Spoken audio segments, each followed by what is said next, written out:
like to look at the cost of power, whether it is political, financial, or the sheer undeniable force of a strike are rewriting history. From presidential calls for resignation in Sofia to the price of privacy in Delhi, we examine the headlines that define a world where stability is an expensive, often elusive commodity. This is the Global News Update on top Accolade News. The headlines. Bulgaria President demands government resign. Prosecutor seeks 15-year sentence for former South Korean First Lady. Norway Labour Party reaches agreement on 2026 budget. Venezuela approves resumption of migrant repatriation flights from US. We'll start in Bulgaria. Bulgaria's President Ruben Radev has urged the Prime Minister's minority government to resign following nationwide protests against the 2026 budget, which included planned tax hike to fund higher spending and has now been withdrawn. The protests highlight ongoing political instability in the country, which has held 7 elections in 4 years, and come as Bulgaria prepares to adopt the euro on January 1st. Radev, serving as a largely ceremonial second term, called for early election, while opposition parties planned a no-confidence motion, marking the 6th such challenge since January. The ruling coalition warned that resignation could trigger economic chaos. The crisis underscores that in Bulgaria, political fragility can quickly turn fiscal planning into a flashpoint, proving that even budgets can ignite a nation's fury.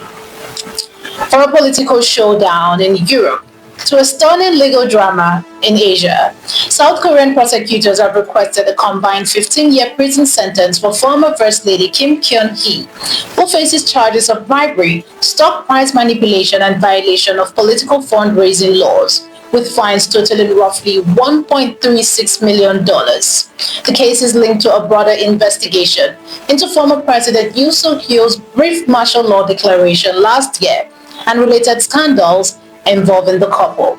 Kim denied wrongdoing but apologized publicly for causing concern, while prosecutors allege she received luxury gift from the Unification Church in exchange for influence. The Seoul Central District Court is set to deliver its verdict on January 28th.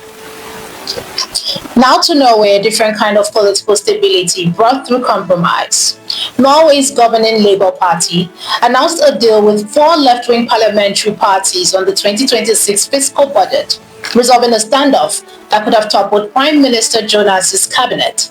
The agreement excludes the Socialist Left Party's demand to divest $2 trillion sovereign wealth fund from Israeli companies, and the Green Party's call for a gradual oil industry phase-out by 2040, though a commission will assess measures to adapt the economy as fossil fuel production declines. Labour, which narrowly won re-election in September, relies on these smaller parties to pass legislation, highlighting the delicate coalition dynamics. From careful compromise to cautious cooperation, Venezuelan President Nicolas Maduro has authorized the resumption of migrant repatriation flights from the United States, following a temporary halt caused by comments from US President Donald Trump, suggesting Venezuelan airspace should be considered closed. The Transportation Ministry confirmed that an Eastern airline flight from Phoenix is now cleared to land near Caracas. Between February and November, nearly 14,000 Venezuelans returned home via these flights amid U.S. immigration enforcement measures. You're watching the Global News Update on top Accolade News. Do stay with us. Still to come.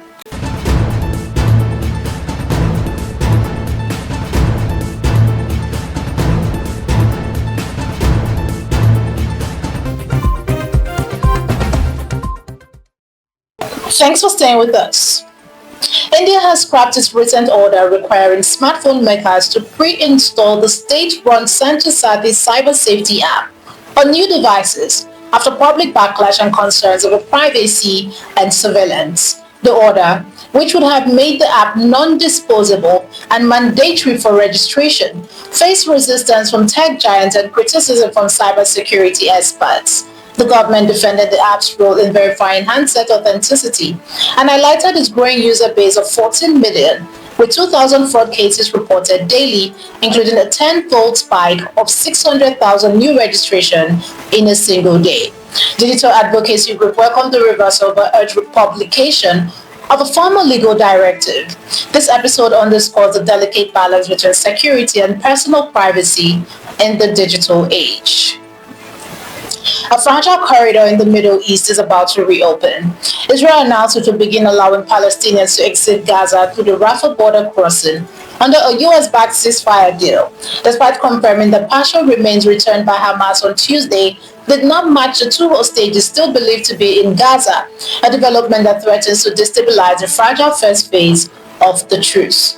Hamas and Palestinian Islamic Jihad said renewed searches for the missing remains were underway, while Israel said departures will be coordinated with Egypt and the EU and subject to Israeli security approval, even as Gaza's health ministry reported more than 16,500 people in urgent need of medical evacuation and over 70,000 killed since the war began.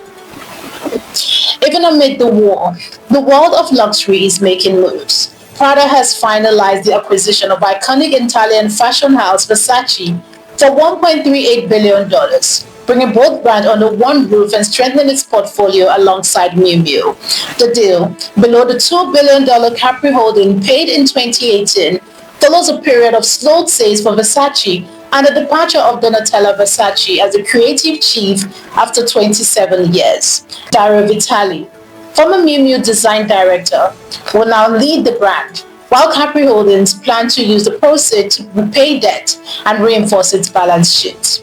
Prada CEO Andrea Guerra emphasized Versace's huge potential, signaling a long-term vision to compete with rivals. Finally, in sports, Manchester City's Erling Haaland became the fastest player to reach 100 Premier League goals, scoring a blistering left-footed finish in the 17th minute of a wild 5-4 win at Fulham, bringing his century in just 111 games, as Pep Guardiola hailed the Norwegians' insane numbers and Haaland called the milestone a proud moment.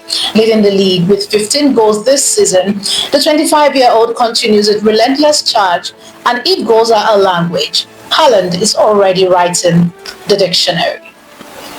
From the price of a budget in Sofia to the price of a goal in Manchester, every headline tonight reveals the pressure point in our global system. We are watching the world navigating the tightrope walk between freedom and security, growth and constraint, proving that the future belongs only to the resilient. For Top Accolade News, I'm Romeo Kocha. Do have a wonderful day and keep watching the global news updates on Top Accolade News.